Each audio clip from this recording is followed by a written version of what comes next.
One council member says they want to ban anything with nicotine, including e-vapors. The recent SOGI repeal has sparked a lot of outcry among the LGBTQ community. 2,500 hours average a week.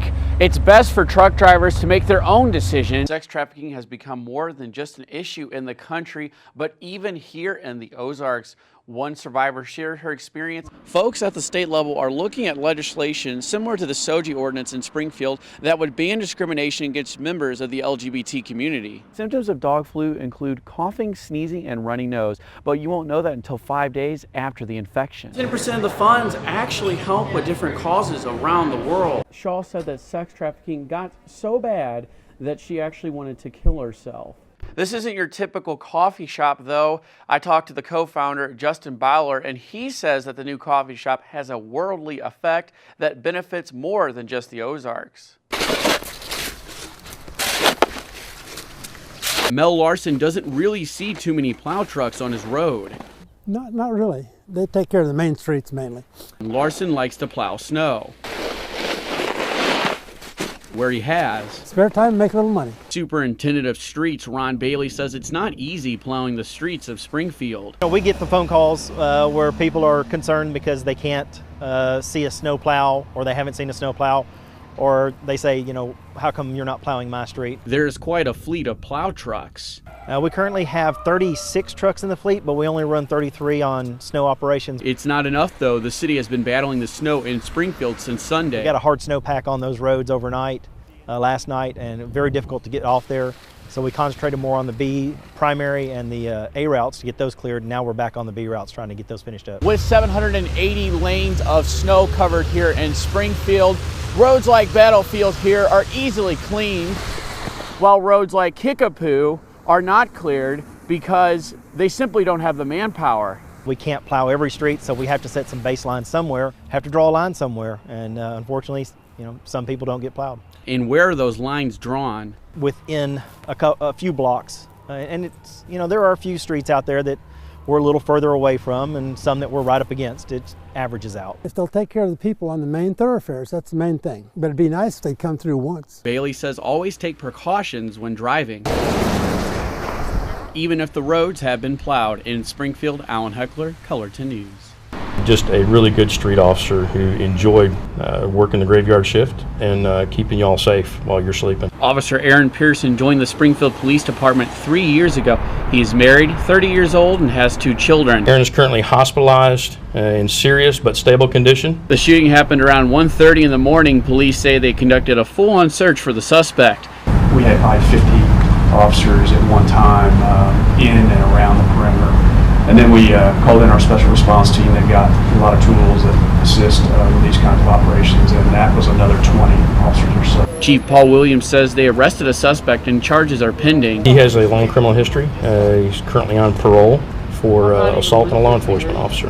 I'm certain enough that he's the focus of our investigation. We are not actively seeking any other suspects. Williams says his officers are like family. As the leader of the organization, it certainly affects me. It's like one of my kids. And he's not the only one impacted by the incident. Affects every one of these officers here. Major Manlove, Major McCullough, the other 300 officers out here. It affects each of us personally. Reporting in Springfield, Alan Heckler, Color 10 News. Linda Bratcher was homeless for the last 2 years and finds it hard to pay for utilities in addition to her rent. It's hard surviving on one person's income. You basically need to have at least 2 people. She now lives in Beacon Village, which provides affordable living for low-income residents in Springfield. Gives you the sense of having your own freedom again.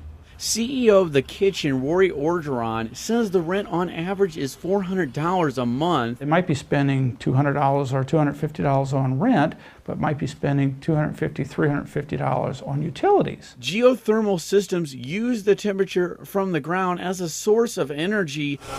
Orgeron says traditional HVAC systems can be expensive on utility costs. Beacon Village 2 should be built in nearly a year, which should save residents 30 to 70% on energy costs compared to Beacon Village 1. Phase 2 of Beacon Village will have 32 units.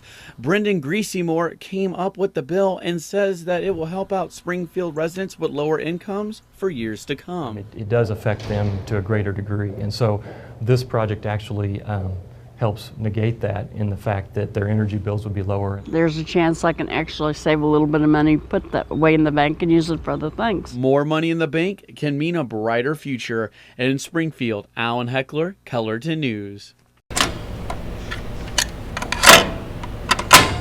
Steven Stepp says that cassette tapes have made a major comeback. The retro revolution. People like having something to hold in their hand.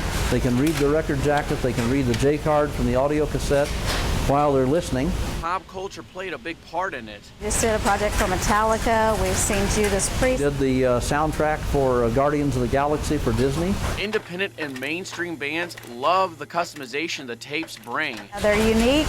They are not expensive. They can do their own artwork and be very creative with them. Tapes are not just for music. They help the visually impaired with a format called Monaro. And that is a format we use in doing books and magazines for the blind and visually handicapped. The National Audio Company makes about 95% of cassette tapes in the U.S., and the popularity of this format is growing. And the audio cassette growing at 300 to 400% a year is anything but a dead business. Other cassette tape businesses went wayside as the market changed.